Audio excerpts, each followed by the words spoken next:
Excellent. Last week we talked about how our behaviors, the things that we do, are actually hugely significant to us. But we talked about how it's not just simply that we have behaviors, it's not just simply that we have things that we do. If it was that simple, just think how easy life would be. I have behaviors, I do things, and when I want to change the things that I do, I just do different things, and it's just that easy. We'd be like robots, however, if that was the case. Just reprogram us a little bit, and all of a sudden, yes, I used to do this, and then I changed, and now I do that. And all of us know, if you've ever, for a moment, tried to participate in changing your behavior, just how difficult that proved to be. And that's because actually there's more going on than just simply our basic behaviors. Our behaviors are being cued off by something. There's a when that happens, that our behaviors, something kicks in, a cue happens, and all of a sudden I have to do this particular thing. And the reason we have to do this particular thing is it gives us a particular reward. And this reward is the thing that we want and we search after and we desire, so we head for it. Now, what we learn about our basic human physiology and psychology is that if we are cued off by the right things, do the same practice and get the same reward, if we keep doing that, we end up in a habit loop. This is how our habits are born.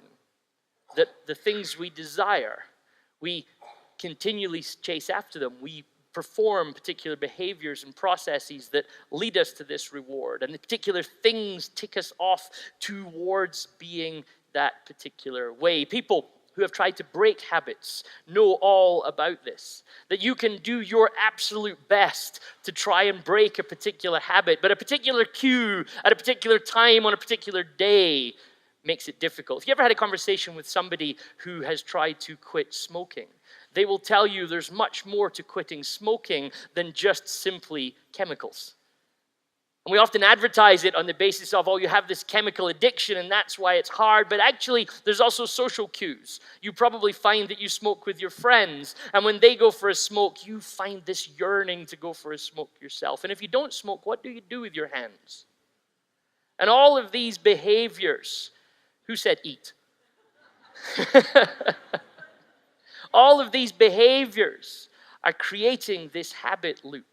I want to look a little bit more closely at some of our automated behaviors and question aspects of where some of that grows from this morning. We talked last week about the 5th century bishop from Africa, Augustine, who said, "You have made us for yourself, O Lord, and our heart is restless until it rests in you."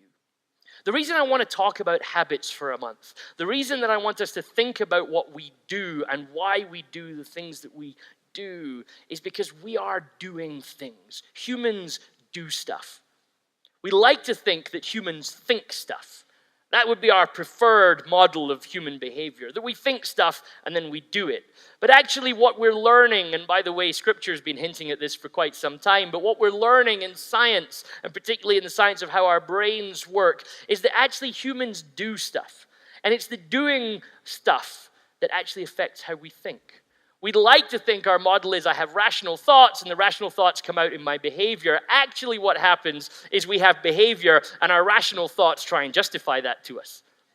If you've ever noticed that, you do things and after doing it think, why did I do that? But that's too embarrassing a thought to have. So what your brain works really hard is to come up with a good justification for why you logically behave the way that you do. But as we've just come out of Lent, we know it's far more basic than that. Sometimes we just find ourselves doing stuff. Every year when I give up something for Lent, there's always a point. This is my confession. Augustine's was deep and long, and people have been reading it for 15 centuries. My confession you'll have forgotten by this afternoon. But my confession is this. Every Lent there's a moment. I'm going to give up coffee. I'm going to give up candy. I'm going to give up chocolate. You know, the classic 3 C's. And every Lent there's somewhere around about day 10 where I'm relaxed into a comfy chair with a coffee. I'm just going to drink a coffee just to help you just now. And as I enjoy that really warm feeling as it sinks down, I remember I've given up coffee. Have you ever had that? And here I am. I just paid, and I'm Scottish, so this is hard for me. I've just paid for it.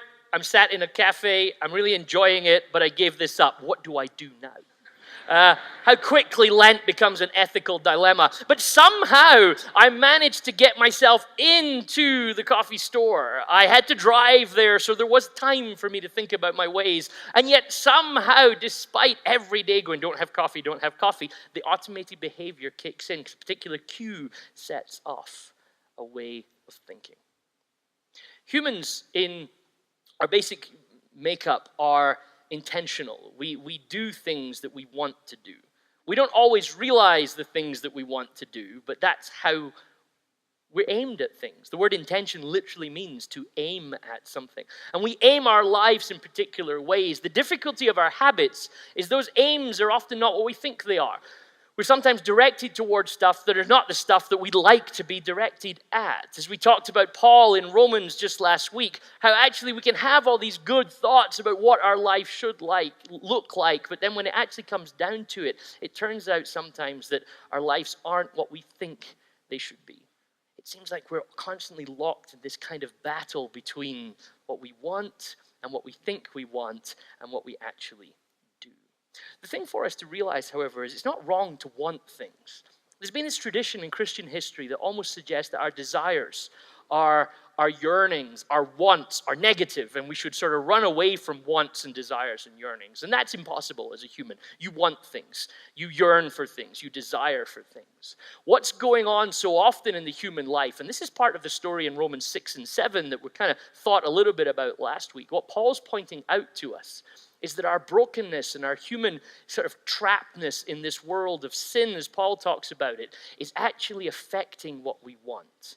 Essentially, the Bible's comment is this: it's not that wanting and desiring is wrong, it's that so often we want and desire the wrong things. The things that aren't good for us, the things that aren't healthy for us. And as all of us know, there's something strange about us as humans. The things that we don't want, or that we know we shouldn't want, are so much harder to give up. You know, like if we said, I tell you what, for Lent, let's all give up vegetables. You know what I mean? Like the church would be full of kids proclaiming Jesus is the greatest thing that ever happened. You know, why is it that giving up candy and chocolate and coffee, that's super hard, but giving up health food, we do that daily, right? Developing a habit of bad things seems really easy. Developing a habit of good things seems really hard. It fascinates me that very often when Jesus meets people for the first time, his question is a profound one. Notice how rarely, and I say it cheekily when I say rarely, notice how Jesus never comes up to people and asks them what they're thinking, which is what we'd love Jesus to ask. We're rational, right? We're intellectuals. So we'd love Jesus to go, hey, what are you thinking about right now? And Jesus turns to his disciples and says, ponder thee what? Jesus would speak like Shakespeare, I think. Jesus never says that. He never asks them really even so much what they believe. What Jesus regularly asks people is, what do you want?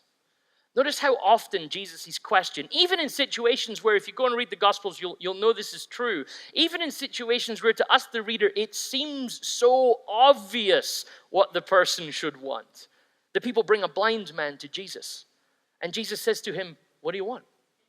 And we go, well, that's like a really dumb question, Jesus. It's so obvious. But as Augustine was pointing out, and as we know is true, the question, what do you want, is probably the most basic question that you could ever be asked. If you ask a person this question and they answer truthfully, you know that person. The reason we don't know each other is so often we hide the answer to that question. Because what we really want might even scare us a little bit, might even terrify us. Very often we know that what we actually want probably isn't as socially acceptable as it should be, so we pretend that we want other things. You see this at every beauty pageant when they say that world peace is really what they want. And we all know that's not really true, but it is what you're supposed to think. There's something about what we want, and it fascinates me that Jesus realizes this and asks it regularly. What do you want? And when you ask the question, what do you want? And when you think about your answer to that, really we're asking, so what is your life aimed towards? What is your life pointing towards? What are your yearnings? And the moment you start to talk about what your yearnings are, now you're talking about worship. You're talking about what your life is doing. In the Psalms, in Psalm 42, we have some of the most profoundly beautiful words, I think, and it's difficult to categorize the Psalms into rankings, but these words are particularly profound. The psalmist opens Psalm 42 with these words: "As the deer pants for streams of water, so my soul pants for you, my God. My soul thirsts for God, for the living God. When?"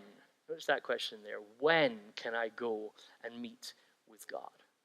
The psalmist is in an exiled situation, probably feeling like many refugees do, or slaves do, or whatever it is that they're struggling with. He's away from home. But in his religion, in his worldview, and the people of Israel at that point, being away from Israel puts you away from the temple. If you're away from the temple, you're away from the presence of God. And this psalmist then begins this song with this yearning of his heart. And the question, and we might want to say as Christians nowadays, well, God is with you everywhere. That's not the theological conversation we're having just now. The psalmist's yearning is that when can I go to be near God again? But the psalm, if you read the full psalm, is doing something else on top of that all worship should do. The psalmist is immersed in a culture that's not his culture. The psalmist is surrounded by a religion that's not his religion. The psalmist is surrounded by a worldview that points towards a God that is not his God. And so the thing he opens his song with, and the Psalms are the songs of the people of Israel, the thing he opens his song with is a reminder of what his heart is about. I want to be about you, God. I want to yearn for you. If you've ever been thirsty, if you've ever been on that long hike or that difficult sports game, or just that day where somehow you got to the end of the day and realized you hadn't had anything to drink, and that moment when you realize it, all of a sudden your whole world becomes about one thing and one thing alone: a glass of water. And there's that strange thing, and you know this is true, that when you come in from a long hike and you ran out of water halfway through because you weren't prepared, it was supposed to be a short hike, it became a long hike, and you get that glass of water, there's something strange about that glass of water, that it tastes better than any glass of water you've ever encountered before. The finest, most expensive wine has nothing on that glass of water. Am I right? Because it's what we're yearning for, and all of our life has now become focused on that one thing. And the psalmist says, that's what I want my heart to be like about God. That in all of this language of this culture I'm in all of these beliefs of this culture I'm in, I want to make sure my heart is focused on the right thing. And that's what worship does, by the way. That's why we come together as a community and sing together. Worship is so much bigger than just what we sing. But what we're doing when we gather together in a hall like this and sing songs is we're telling our hearts stuff. We're telling our hearts what we're supposed to love. We're telling our hearts about who we are as God's people. And in a world and culture that surrounds us, that tells us other things, it's really important that we carve out some time in our week and come into a space like this and remind ourselves of what we want to be really about. I've heard people that don't really understand worship sometimes preach and say, you shouldn't sing things in worship that aren't true about yourself.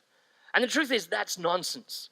The idea of worship isn't that it sings where you're already at, but that it sings about where you're trying to make sure you're aimed towards. You know, sometimes we say, well, all you've got to do is just, if you see one particular word, and it says, I wish I was always praising you, God, and you think, well, that's not actually true, I don't wish that. Just stay quiet during that line. Well, that's nonsense, actually. Sing that line, and sing it harder because it's not true. Sing it harder because it's not true, because you're teaching your heart, this is what should be true. This is what I should be pointed towards. You don't go to math class when you already know all the answers. We don't come to worship because we've got our lives sorted out.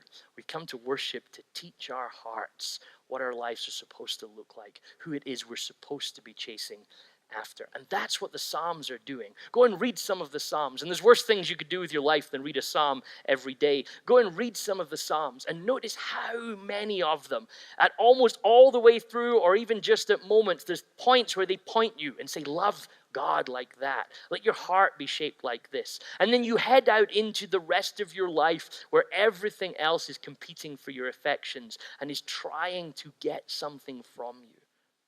And what we do on a Sunday morning when we gather together in a space like this is we prepare our hearts and we teach our hearts and we guide ourselves and we say, this is what we should want.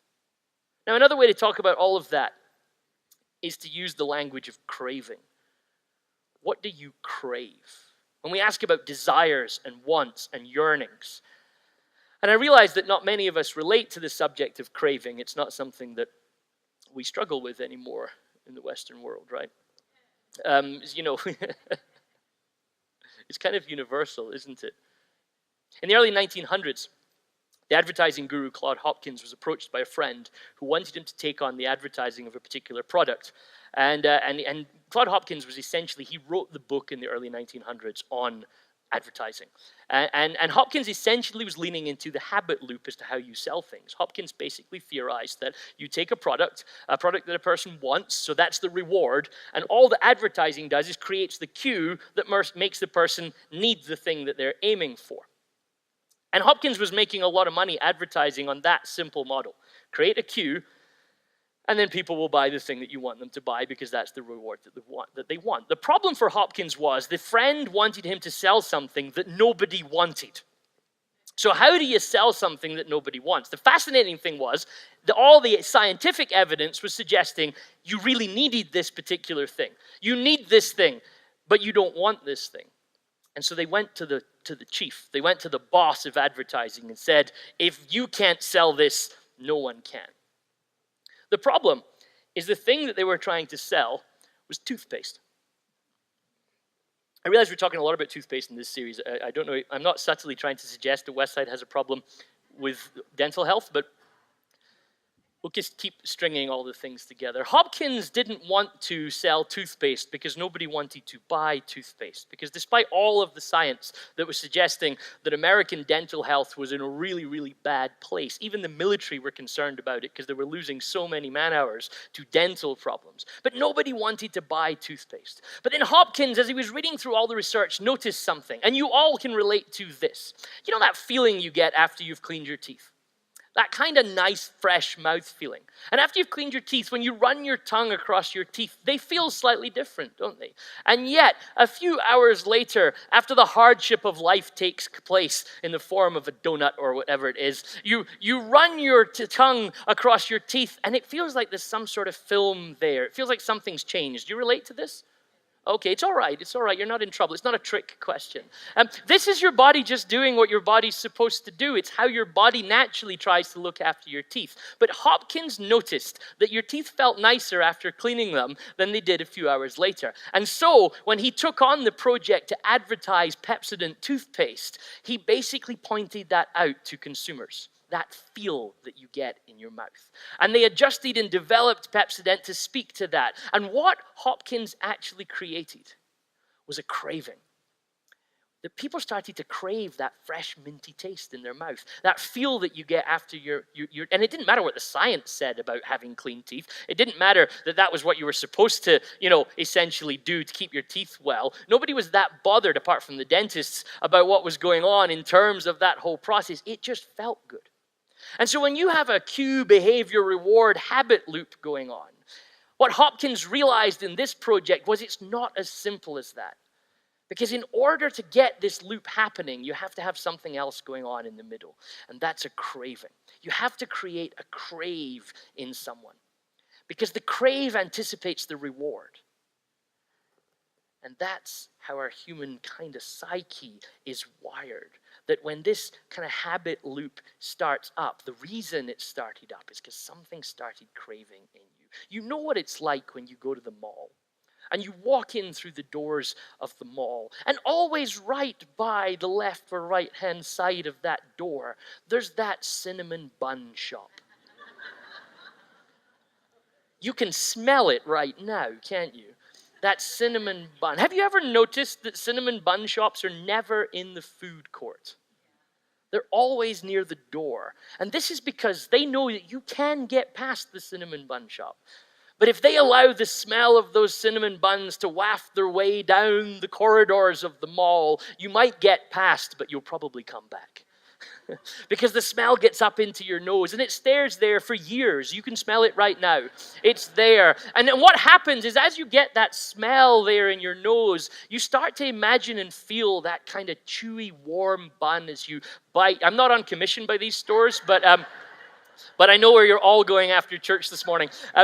And as you bite into it, you don't even need to bite into it. You don't even need to feel it in your mouth. Your brain starts anticipating it because that's what craving does. And once the craving starts, you're now in a fight with your brain to stop autopilot kicking in. And all of a sudden, you do that loop in the mall and you're back in the line and you're buying 3 boxes because you never know when you're going to get a chance to come back. The apocalypse could happen and you wouldn't want to be stuck without cinnamon donuts, right? When the brain starts to anticipate these things, whether it's the feel of your teeth or the taste of a cinnamon bun, it wants to start moving you into this particular habit loop because your desire is what's driving you that way. Here's a quote that you don't often encounter in church, but this is Tracy Sinclair, the brand manager for Oral-B and Crest. She says this: every company adds sodium lauryl sulfate to make toothpaste foam more. There's no cleaning benefit. But people feel better when there's a bunch of suds around their mouth. Once the customer expects that foam, the habit starts growing. You didn't realize that toothpaste companies were in a conspiracy against you, but they are.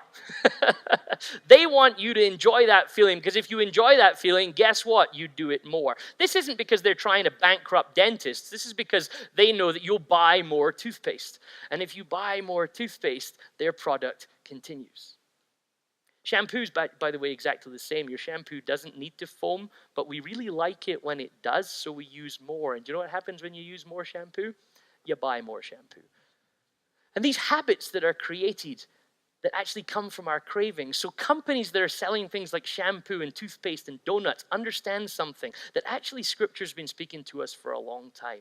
Your cravings, your desires, what you've pointed your heart towards, that will shape how you act. That will shape how you behave.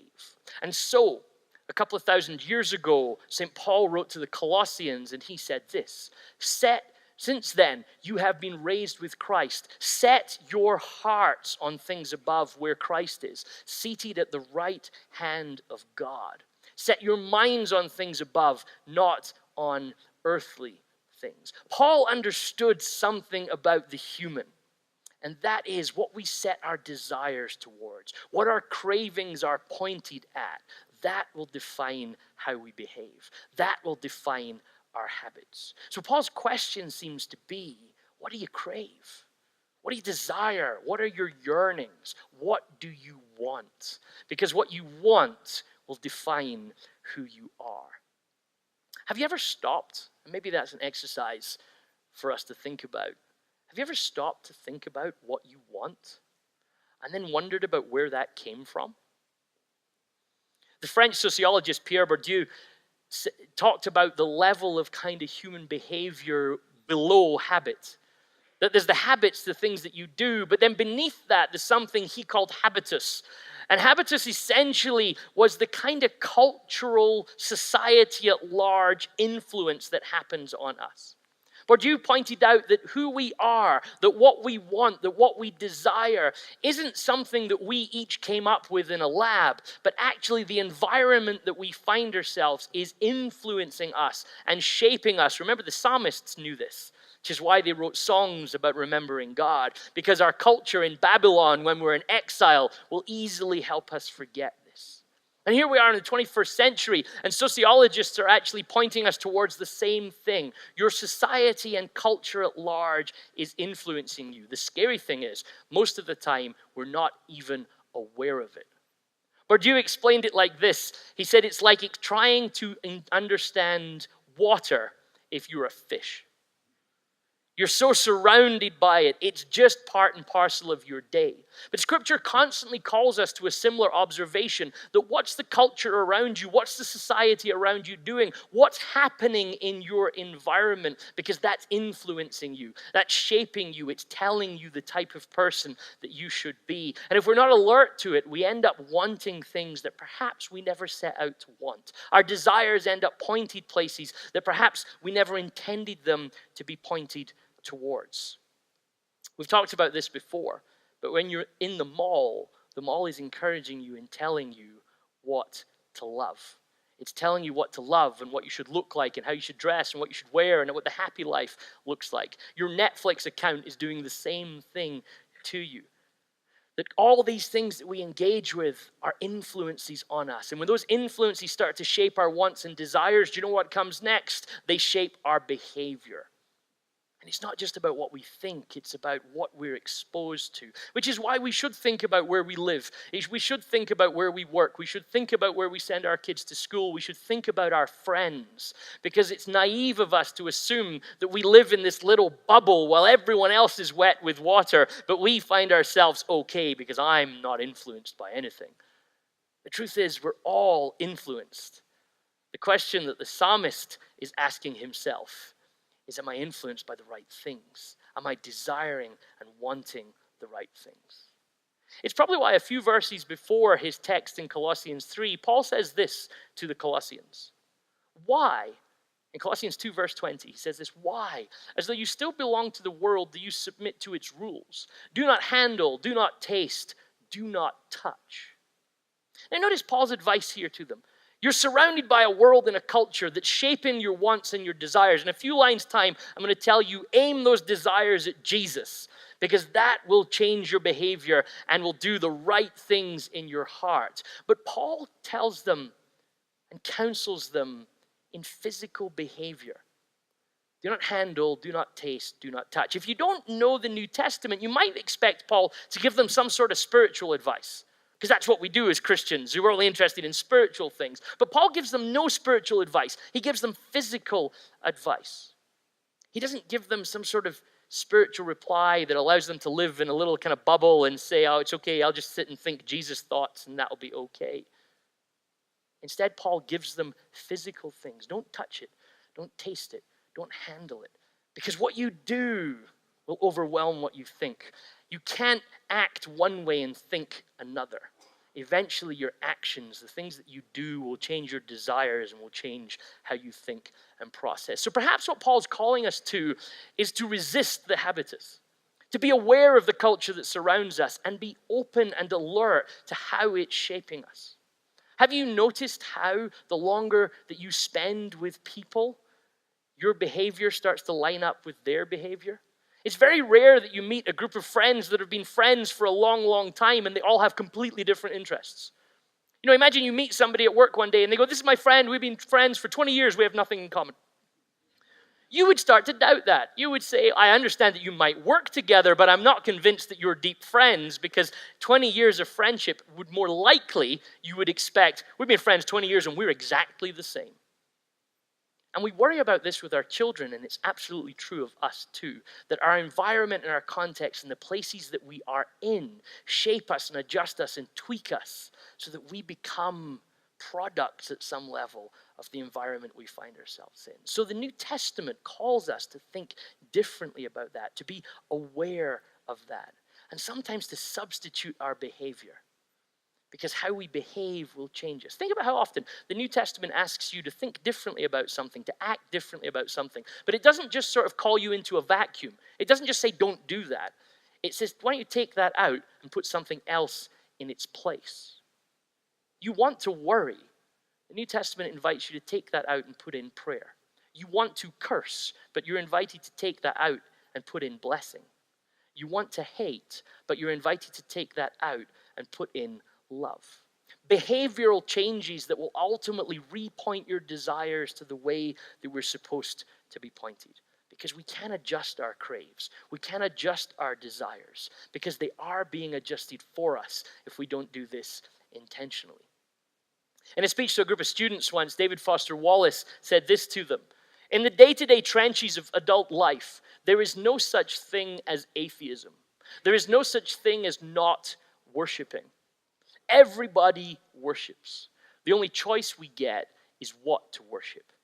And an outstanding reason for choosing some sort of God or spiritual type thing to worship is that pretty much anything else you worship will eat you alive. Foster Wallace wasn't taking a theology class. He wasn't giving a religious speech. He's a sociologist. And yet here he identifies something. What you desire will affect what you worship. And what you worship will affect you. And here we have somebody who's not trying to make a theological point, making a profound theological point. That what you desire might destroy you.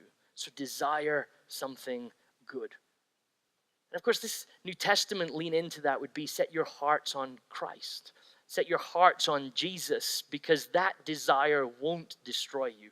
That desire might save you. Essentially, the invitation this morning then is simply this. Why don't you design your own crave? You've hopefully spent a week thinking about your behavior. What I'd love you to do is go back and look at this behavior again and ask these questions of your habitual behavior. Why do I do that? And what does this suggest I want? Start to analyze your space around you with that question in mind. If somebody came to your house and didn't ask you, but just looked at your house and asked, what do they want? Would the answer they give be what you want it to be? If somebody looked at your bank balance, please, that's private, so you don't need to ask anyone to look at that. But if they were to, and looked at what you spent your money on, would their assessment of what you want be what you want it to be? If you looked at your time, if you literally took your calendar for a day and tracked your use of the day, would it suggest that what you want with your life is what you want your life to be about? Sometimes our tension at the end of teachings is to say, well, go home and think about a lot of this. But the truth is this, you can think about habits as much as you want, you will not generate any habits.